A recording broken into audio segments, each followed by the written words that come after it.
আসসালামু আলাইকুম ভিউয়ার্স। আরেকটি নতুন ভিডিওতে সকলকে স্বাগত জানাচ্ছি। সারা দেশে প্রায় ৯৭,০০০ শিক্ষক নিয়োগের লক্ষ্যে ইতিমধ্যেই পঞ্চম গণবিজ্ঞপ্তি ২০২৪ প্রকাশিত হয়েছে। আর ১৭ তারিখ দুপুর ১২টার পর থেকে পঞ্চম গণবিজ্ঞপ্তির আবেদন গ্রহণ শুরু হয়েছে। এই পঞ্চম গণবিজ্ঞপ্তিতে ১৬ এবং ১৭তম নিবন্ধনধারী প্রার্থীরা আবেদন করতে পারবেন। এখানে শূন্যপদের সংখ্যা অনেক বেশি, কিন্তু নিবন্ধনধারী প্রার্থীর সংখ্যা কম হওয়াতে আশা করা যাচ্ছে ১৬ এবং ১৭তম নিবন্ধনধারী প্রার্থীদের সকলেরই চাকরি হবে। এই পঞ্চম গণবিজ্ঞপ্তিতে আবেদনের ক্ষেত্রে কয়েকটি বিষয় মনে রাখতে হবে। চলুন আজকে তা নিয়ে আলোচনা করব। পঞ্চম গণবিজ্ঞপ্তিতে কি কি বিষয়ে সতর্কতা অবলম্বন করে আবেদন করতে হবে। পঞ্চম গণবিজ্ঞপ্তির আবেদনের ক্ষেত্রে প্রথমত অভিজ্ঞ ব্যক্তির নিকট থেকে আবেদন করতে হবে বা সহায়তা নিতে হবে। পূর্ব গণবিজ্ঞপ্তিতে যারা আবেদন করেছে এমন ব্যক্তিবর্গ যারা আছেন বা যেসব দোকান বা প্রতিষ্ঠান আবেদন করে দিচ্ছে তারা অভিজ্ঞ কিনা সেটা জেনে তাদের কাছ থেকে সহায়তা নিতে হবে বা সেখান থেকে আবেদন করতে হবে। এর পরবর্তী বিষয়টি হবে নির্ভুল তথ্য দেওয়া। আবেদনের ক্ষেত্রে প্রত্যেকটি তথ্য নির্ভুল দিতে হবে। তথ্যের হেরফের হলে পরবর্তীতে ভেরিফিকেশনে সমস্যা হবে এবং আপনার প্রতিষ্ঠান নির্বাচন হলেও আপনি বাদ পড়ে যাবেন। সেক্ষেত্রে নির্ভুল তথ্য দেওয়াটা সবচেয়ে বেশি গুরুত্বপূর্ণ। এর পরবর্তী স্টেপ হচ্ছে চয়েস লিস্ট সাজানো। আবেদনের সবচেয়ে গুরুত্বপূর্ণ অংশ হচ্ছে চয়েস লিস্ট সাজানো, যেখানে ৪০টি প্রতিষ্ঠান আপনাকে সাজিয়ে দিতে হবে। আর এই চয়েস লিস্ট সাজানোর উপরে নির্ভর করবে আপনার পছন্দের প্রতিষ্ঠানে যোগদানের সম্ভাবনা। যেহেতু এখানে শূন্যপদের সংখ্যা অনেক বেশি কিন্তু নিবন্ধনধারীর সংখ্যা তুলনামূলক কম, সেক্ষেত্রে দেখা যাবে যে একই প্রতিষ্ঠান একাধিক ব্যক্তি পছন্দের তালিকায় রেখেছেন, কিন্তু আবার এমন অনেক প্রতিষ্ঠান রয়েছে যেখানে কোন নিবন্ধনধারী তার পছন্দের তালিকায় রাখেই নেই। তো সেক্ষেত্রে চয়েস লিস্ট সাজানো একটি গুরুত্বপূর্ণ বিষয়।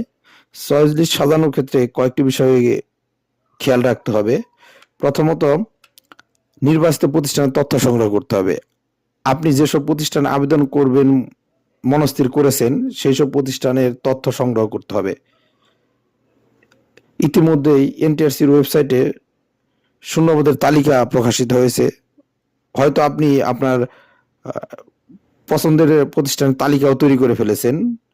এখন সেই সব প্রতিষ্ঠানের তথ্য সংগ্রহ করতে হবে। এই তথ্য সংগ্রহের কিছু মাধ্যম আছে। ইন্টারনেটের যুগে সহজে তথ্য পাওয়া যাচ্ছে, তবে সবচেয়ে ভালো হয় যদি কাছের প্রতিষ্ঠান হয় সরাসরি গিয়ে তথ্য সংগ্রহ করা। আর দূরের প্রতিষ্ঠান হলে ইন্টারনেটে সহজে তথ্য সংগ্রহ করা যায় এমন একটি মাধ্যম আছে। চলুন দেখি কিভাবে প্রতিষ্ঠানের সমস্ত তথ্য পাওয়া যায়। নির্বাচিত প্রতিষ্ঠানের তথ্য খুঁজে বের করার জন্য প্রথমে গুগল ব্রাউজারে গিয়ে emis.gov.bd এই ওয়েবসাইটে সার্চ করলে এরকম একটি ইন্টারফেস আসবে। আর এখানেই প্রথমে পোর্টালে প্রবেশ করতে হবে। এই পোর্টালে প্রবেশ করলে এখানে একটি অপশন আসবে শিক্ষা প্রতিষ্ঠান বা অফিসের ধরন। এখানে ক্লিক করে শিক্ষা প্রতিষ্ঠান সিলেক্ট করতে হবে। এরপরে শিক্ষা প্রতিষ্ঠান, এরপরে EIN নাম্বার। এখন আপনার যেসব প্রতিষ্ঠান আপনি চয়েস লিস্টে দিতে যাচ্ছেন বা আপনি প্রাথমিকভাবে বাছাই করেছেন সেই সব প্রতিষ্ঠানের EN নাম্বার আপনি এখানে দিয়ে সহজে খুঁজে বের করতে পারেন। যেমন আমি একটি EN নাম্বার দিচ্ছি। এই EN নাম্বার দেওয়ার সাথে সাথে এই প্রতিষ্ঠানের প্রত্যেকটা শিক্ষকের যাবতীয় তথ্য এখানে চলে আসছে। আপনি এখান থেকে যে কোনো শিক্ষকের ফোন নাম্বার নিয়ে কথা বলে তা ওই প্রতিষ্ঠানের সম্পর্কে যাবতীয় তথ্য নিতে পারেন। সেক্ষেত্রে ওই প্রতিষ্ঠানের ছাত্রছাত্রী কতজন, লোকেশনটা কোথায়, ম্যানেজিং কমিটির আচরণ কেমন, প্রধান শিক্ষকই বা কেমন, এবং প্রতিষ্ঠান থেকে প্রদত্ত বেতন ভাতার সুবিধাটা কেমন, সব তথ্য আপনি নিতে পারতেছেন। এরপরে আপনি আপনার সিদ্ধান্ত গ্রহণ করতে পারতেছেন যে এটা কত নাম্বার রাখতে যাচ্ছেন আপনি। এভাবে সহজেই একটা প্রতিষ্ঠানের তথ্য বের করা যাচ্ছে।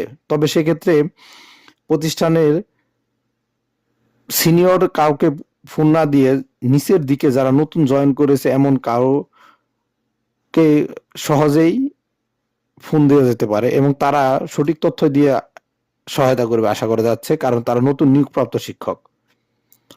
এছাড়াও আরেকটি পদ্ধতি রয়েছে যে যার মাধ্যমে আপনি যে সব প্রতিষ্ঠানে জয়েন করতে চাচ্ছেন বা আবেদন করতে যাচ্ছেন সেসব প্রতিষ্ঠানে ওই পদে কেউ কর্মরত আছে কিনা সেটা জানাও যাবে।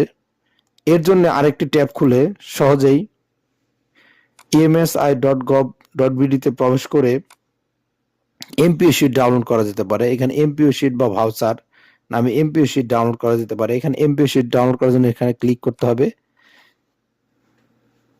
এই এমপিও শিট ডাউনলোড করার ক্ষেত্রে এরপরে মার্চ মাসের স্যালারি হয়েছে, মার্চ মাসে এখানে ক্লিক করতে হবে এমপিও স্যালারি মার্চ। এখানে ক্লিক করলেই এরকম একটি ইন্টারফেস আসবে।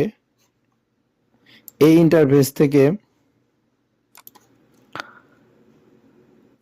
ওই প্রতিষ্ঠানের বেতন ভাতাদি কোন ব্যাংকে আসে এটা জানা দরকার। এটা জানা থাকলে সহজেই পাওয়া যাবে। যেমন অগ্রণী ব্যাংক সিলেক্ট করলাম, অগ্রণী ব্যাংক সিলেক্ট করার সাথে সাথেই এমপিও শিট একটা অপশন আসবে। এই এমপিও শিট অপশনে গেলেই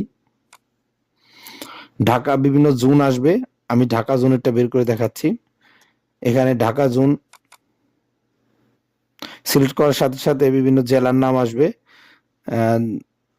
এখানে যেমন ঢাকার এখানে যে প্রতিষ্ঠানের নাম সিলেক্ট করা যাচ্ছে এবং এই এমপিও শিট ডাউনলোড করলে এখানে কোন কোন পদের কে কর্মরত আছে সব জানা যাবে এবং এভাবে প্রতিষ্ঠানের যাবতীয় তথ্য খুঁজে বের করে সহজেই আপনি আপনার প্রতিষ্ঠান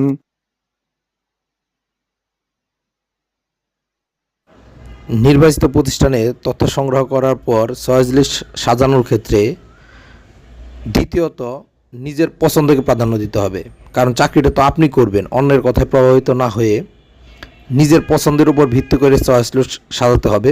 এরপর তৃতীয়ত নিকটবর্তী প্রতিষ্ঠানকে আগে বিবেচনায় রাখা যেতে পারে।